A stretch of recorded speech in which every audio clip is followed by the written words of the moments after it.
Hello friends, ಇದು ಮಂಗಳವಾರದ ದಿನ, ರಾಯರಿಗೆ ಮೊದಲನೆಯ ಆರಾಧನೆಯ ದಿನ ಅಂತಲೇ ಹೇಳ್ಬೋದು. ಯಾವ ವರ್ಷವೂ ನಾನು ಮಾಡ್ತಾ ಇರಲಿಲ್ಲ, ಬಟ್ ರಾಯರನ್ನ ನಮ್ದಾಗಿಂದ ನಾನು ಮಾಡಬೇಕು ಅಂತ ಹೇಳಿ ಈ ವರ್ಷ ನಾನು ಹೂವು ಎಲ್ಲ ತೊಗೊಂಬಂದು ಹಿಂದಿನ ದಿನವೇ ರೆಡಿ ಮಾಡಿ ಇಟ್ಟಿದ್ದೆ. ಹಾಗೆ ಬೆಳಿಗ್ಗೆ ಎದ್ದು ರಾಯರಿಗೆ ಹೂವು ಎಲ್ಲ ಹಾಕಿ ಅಲಂಕಾರ ಮಾಡಿದರು. ಸೊ ನಾನು ಅಷ್ಟೊತ್ತಿಗೆ ಹೋಗಿ ಬೆಳಿಗ್ಗೆ ಆ್ಯಸ್ ಯೂಶುವಲ್ ಚಿನ್ನಿನ ಸ್ಕೂಲಿಗೆ ಕಳಿಸ್ಬೇಕಲ್ಲ, ಸೊ ಅದಕ್ಕೆ ತಿಂಡಿ ಮಾಡ್ಕೊಂಡು ಬಿಡೋಣ ಅಂತ ಹೇಳಿ ನಾನು ಕಿಚನ್ದು ಕೆಲಸ ಎಲ್ಲ ಫಸ್ಟು ಮುಗಿಸ್ಕೊಂಡೆ. ಸೊ ನಾನಿವತ್ತು ತಿಂಡಿಗೆ ಬೇಳೆ ಸಾಂಬಾರು ಮತ್ತು ದೋಸೆಗೆ ರಾತ್ರಿ ನೆನೆ ಹಾಕಿ ನೆನೆ ಬೆಳಿಗ್ಗೆ ನೆನೆ ಹಾಕಿ ಸಂಜೆ ಹಂಗೆ ರುಬ್ಬಿದ್ದೆ. ಸೊ ಅದಕ್ಕೆ ದೋಸೆಗೆ ಬೇಳೆ ಸಾಂಬಾರು ಕಾಂಬಿನೇಷನ್ ಚೆನ್ನಾಗಿರುತ್ತೆ ಅಂತ ಹೇಳಿಬಿಟ್ಟು ನೆನೆ ಮಲ್ಲೇಶ್ವರಂಗೆ ಹೋಗಿದ್ವಿ. ಹೂವು ತರಬೇಕಾದ್ರೆ ಹಾಗೆ ನಮಗೆ ಬೇಳೆ ಕೂಡ ಸಿಕ್ತು. ಸೊ ಅದನ್ನು ಕೂಡ ತೊಗೊಂಡು ಬಂದಿದ್ದೆ. ಸೊ ಇವತ್ತು ನಾನು ದೋಸೆ ಜೊತೆಗೆ ಬೇಳೆ ಸಾಂಬಾರು ಮಾಡ್ತಾಯಿದ್ದೀನಿ. ಸೊ ಅದಕ್ಕೆ ಇಲ್ಲಿ ಎಲ್ಲ ನಾನು ರೆಡಿ ಮಾಡಿ ಇಟ್ಕೊಂಡಿದ್ದೀನಿ. ಬೇಳೆನ ನೀರಲ್ಲಿ ನೆನೆಹಾಕಿ ಇಟ್ಟಿದ್ದೀನಿ. ಹಾಗೆ ಇನ್ನೊಂದು ಕಡೆ ಕಾಯಿ ತುರಿದಿಟ್ಟಿದ್ದೀನಿ. ಹಾಗೆ ಈರುಳ್ಳಿ ಬೆಳ್ಳುಳ್ಳಿ ಎಲ್ಲ ರೆಡಿ ಮಾಡಿ ಇಟ್ಕೊಂಡಿದ್ದೀನಿ. ಈಗ ನಾನು ಮೊದಲಿಗೆ ಇಲ್ಲಿ ಒಂದು ಮಿಕ್ಸಿ ಜಾರ್ಗೆ 2 ಈರುಳ್ಳಿನ ಕಟ್ ಮಾಡ್ಕೋತಾ ಇದ್ದೀನಿ. ದಪ್ಪದಾಗೆ ಕಟ್ ಮಾಡಿಕೊಂಡ್ರೆ ಆಗುತ್ತೆ, ಇದು ಜಸ್ಟ್ ರುಬ್ಬೋದಕ್ಕೆ ಅಲ್ಲ. ಸೊ ಅದಕ್ಕೋಸ್ಕರ ನಾನು ಇಲ್ಲಿ ದಪ್ಪದಾಗಿ ಕಟ್ ಮಾಡಿ ಇಟ್ಕೊಂಡಿದ್ದೀನಿ. ಹಾಗೆ ಒಂದು ಫುಲ್ಲು ಬೆಳ್ಳುಳ್ಳಿ ತೊಗೊಂಡಿದ್ದೀನಿ. ಹಾಗೆ ಒಂದು ಅರ್ಧ ಇಂಚಷ್ಟು ಶುಂಠಿ, ಹಾಗೆ 1 ಹಿಡಿಯಷ್ಟು ಕೊತ್ತಂಬರಿ ಸೊಪ್ಪು. ಹಾಗೆ ಇನ್ನು ಒಗ್ಗರಣೆಗೂ ಕೂಡ ನಾನು ಈರುಳ್ಳಿ ಒಂದೇ ಸತಿ ಈಗಲೇ ಕಟ್ ಮಾಡ್ಕೊಂಡು ಬಿಡೋಣ ಅಂತ ಹೇಳಿಬಿಟ್ಟು ಇಲ್ಲಿ ಈ ಥರ ಉದ್ದ ಕಟ್ ಮಾಡ್ಕೋತಾ ಇದ್ದೀನಿ. ಒಗ್ಗರಣೆಗೆ ನಮಗೆ ಯಾವ ಥರ ಸೈಜು ಯಾವ ಸೈಜಲ್ಲಿ ಬೇಕೋ ಆ ಥರ ಕಟ್ ಮಾಡ್ಕೊಳ್ಬೋದು. ಸೊ ಇದು ಜಸ್ಟ್ ಒಗ್ಗರಣೆಗೆ ನಾವು ಬೇರೆ ಏನು ಆ್ಯಡ್ ಮಾಡಲ್ಲ, ಈರುಳ್ಳಿ ಒಂದೇ ಆ್ಯಡ್ ಮಾಡೋದು. ಸೊ ಅದಕ್ಕೋಸ್ಕರ ಈರುಳ್ಳಿ ದಪ್ಪ ಕಟ್ ಮಾಡಿದ್ದೀನಿ. ಹಾಗೆ ಇನ್ನು ಮಿಕ್ಸಿ ಜಾರ್ಗೆ ಒಂದು ಅರ್ಧ ಹೋಳಷ್ಟು ಕಾಯಿ ತುರಿ ಹಾಕಿದ್ದೀನಿ. ನಮ್ಮ ಮನೇಲಿ ಜಾಸ್ತಿ ಅಲ್ಲ, ಸೊ ಅದಕ್ಕೋಸ್ಕರ ನಾನು ಕಾಯಿ ಜಾಸ್ತಿನ ಆ್ಯಡ್ ಮಾಡ್ಕೊಂಡಿದ್ದೀನಿ. ಸೊ ನಿಮ್ಮ ಮನೇಲಿ ಕ್ವಾಂಟಿಟಿ ನೋಡಿಕೊಂಡು ನೀವು ಕಾಯಿ ತುರಿ ಆ್ಯಡ್ ಮಾಡ್ಕೊಬೋದು. ಹಾಗೆ ಇಲ್ಲಿ ಒಂದು 2 ಸ್ಪೂನಷ್ಟು ಧನಿಯಾ ಪುಡಿ ಕೂಡ ಆ್ಯಡ್ ಮಾಡ್ಕೊಂಡಿದ್ದೀನಿ. ಹಾಗೆ ಇನ್ನು ಖಾರದ ಪುಡಿ ಬಂದ್ಬಿಟ್ಟು ಒಂದು 3 ಟೇಬಲ್ ಸ್ಪೂನ್ ಹಾಕ್ಕೊಂಡಿದ್ದೀನಿ. ನಮ್ಮನೇಲಿ ಖಾರದ ಪುಡಿ ತುಂಬ ಖಾರ ಇಲ್ಲ, ಕಲರ್ ಜಾಸ್ತಿ ಇರೋದ್ರಿಂದ ನಾನು ಖಾರನೂ ಆಗಲಿ ಅಂತ ಹೇಳಿ ಒಂದು 3 ಸ್ಪೂನ್ ಅಷ್ಟು ಹಾಕ್ಕೊಂಡಿದ್ದೀನಿ.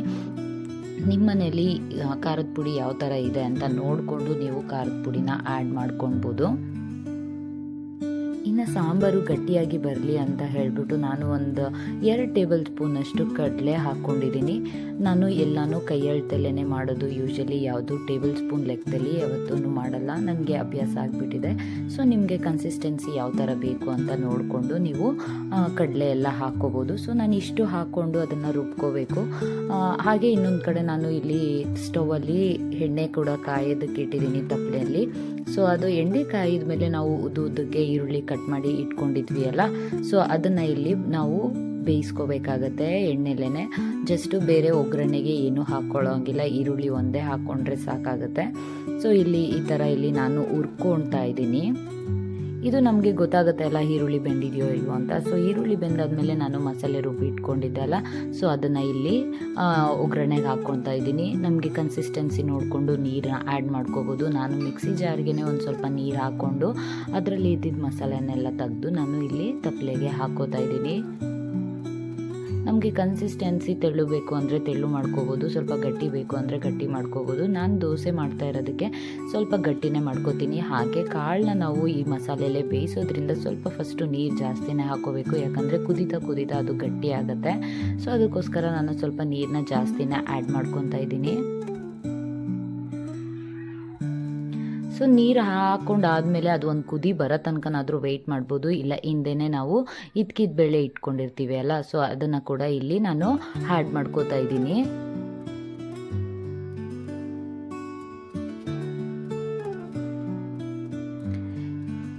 ಇನ್ನು ರುಚಿಗೆ ಎಷ್ಟು ಬೇಕೋ ಅಷ್ಟು ಉಪ್ಪು ಹಾಕ್ಕೊಂಡು ಚೆನ್ನಾಗಿ ಬೇಳೆ ಅಂದರೆ ನಾವು ಬೇಳೆ ಹಾಕಿರ್ತೀವಿ ಅಲ್ಲ, ಅದನ್ನು ಬೇಯೋ ತನಕ ಸಾಂಬಾರನ್ನ ಕುದಿಸ್ಕೊಂಡ್ರೆ ಆಯಿತು.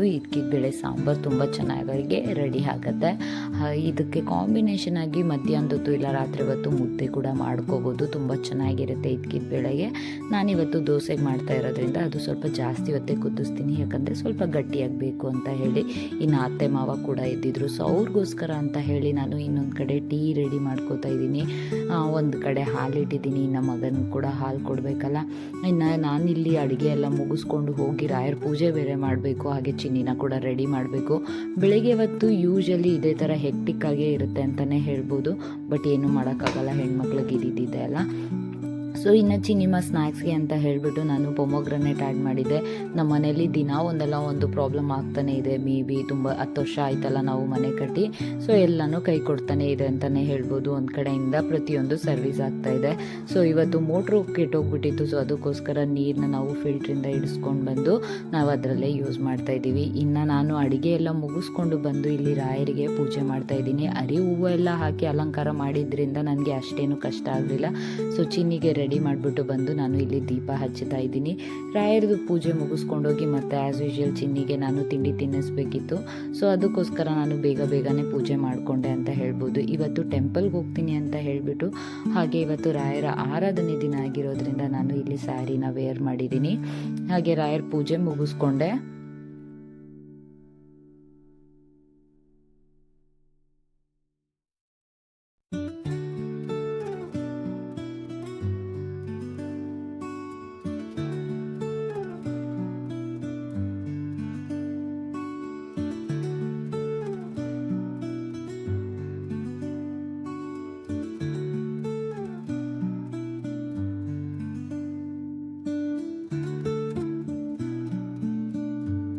ಪೂಜೆ ಮುಗಿಸ್ಕೊಂಡಾದ್ಮೇಲೆ ಇನ್ನು ದೋಸೆ ಮಾಡಿಕೊಡ್ಬೇಕಿತ್ತು ಚಿನ್ನಿಗೆ.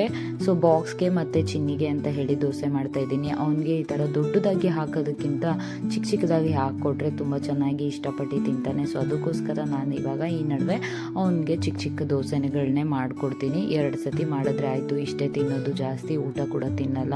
ಸೊ ಅದಕ್ಕೋಸ್ಕರ ಅವನು ಏನು ಇಷ್ಟಪಡ್ತಾನಲ್ಲ, ಯಾವ ಥರ ಇಷ್ಟಪಡ್ತಾನೆ, ಸೊ ಅದೇ ಥರ ನಾನು ಅವನಿಗೆ ತಿಂಡಿ ಮಾಡಿಕೊಡೋದಕ್ಕೆ ಯಾವಾಗ್ಲೂ ಇಷ್ಟಪಡ್ತೀನಿ. ನಾನು ಹಿಂದಿನ ದಿನವೇ ಕೇಳಿರ್ತೀನಿ ನೆಕ್ಸ್ಟ್ ಡೇ ಅವ್ನಿಗೆ ಏನು ಬೇಕು ಅಂತ ಹೇಳಿ, ಸೊ ದಟ್ ನಾನು ಬೆಳಗ್ಗೆಗೆಲ್ಲ ಪ್ರಿಪೇರ್ ಮಾಡ್ಕೊಳ್ಳೋದಕ್ಕೆ ಸರಿ ಆಗುತ್ತೆ ಅಂತ ಹೇಳಿ. ಸೊ ಇನ್ನು ಅವನಿಗೆ ದೋಸೆ ಮಾಡಿ ಕೊಟ್ಟೆ.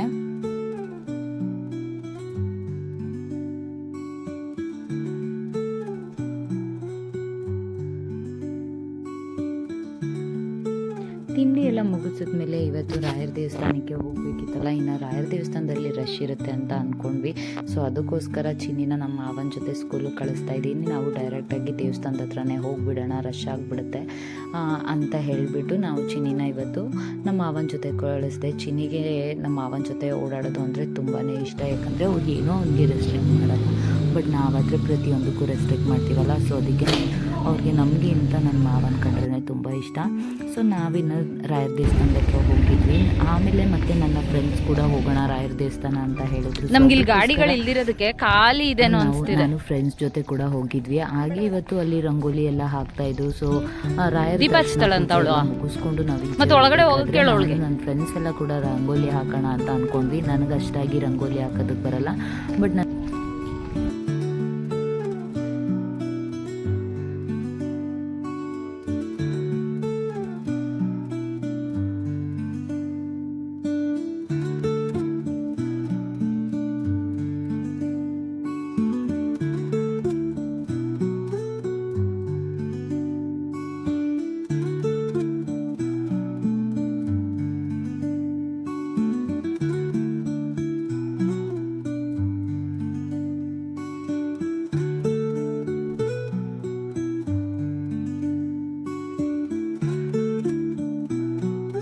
ದೀಪ ಹಚ್ಬೋಗು.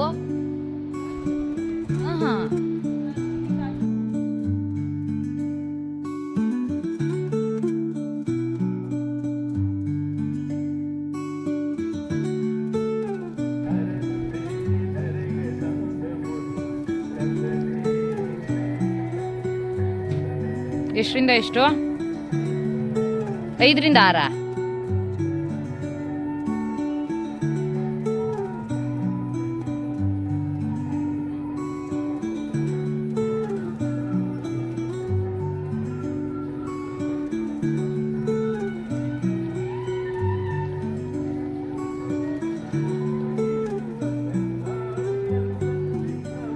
ನಮ್ಮ ಅತ್ತೆನೂ ದೊಡ್ಡೇಳೆ ಎಳಿತಾರೆ.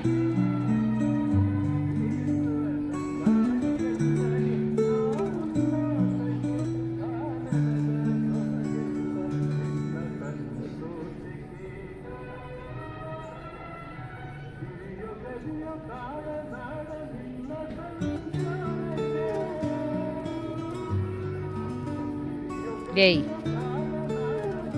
ಏನೇನೋ ಹಾಕ್ಬಿಟ್ಟೆ.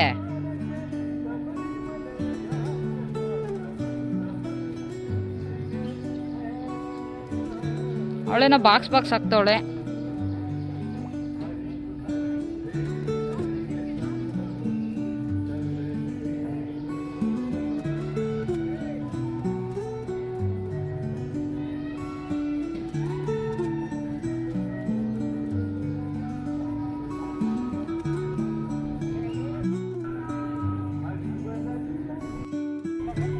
ಏನಾಗಲ್ಲ ಬಿಡು.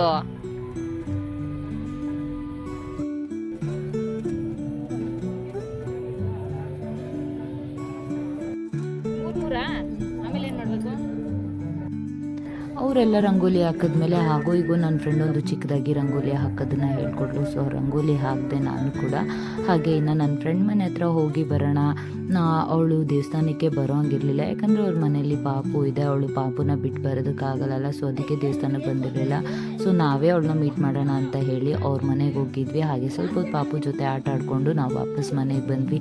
ಇನ್ನು ಸಂಜೆ ಹಂಗೆ ನಾಳೆ ರಾಯರ ದೇವಸ್ಥಾನ ಪೂಜೆ ಮಾಡೋಣ ಅಂತ ಹೇಳಿಬಿಟ್ಟು ರಾಯರಿಗೆ ಅಂತ ಹೇಳಿ ಹೂವು ಪೋಣಿಸೋಣ ಅಂತ ಹೇಳಿ ಯಾರಿಗೆ ಹೂವು ತರಿಸಿದೆ ಹಾರಿಕೆಯಿಂದ. ಸೊ ಅದಕ್ಕೆ ನಾನು ಇಲ್ಲಿ ರಾಯರಿಗೆ ಹಾರ ಎಲ್ಲ ರೆಡಿ ಮಾಡಿಕೊಂಡೆ. ಸೊ ಇದಾಗಿತ್ತು ಇವತ್ತಿನ ಈ ಕಂಪ್ಲೀಟ್ ಡೇ ವ್ಲಾಗ್. ಈ ವ್ಲಾಗ್ ನಿಮಗೆ ಇಷ್ಟ ಆಗಿರುತ್ತೆ ಅಂತ ನಾನು ಅಂದ್ಕೊತೀನಿ.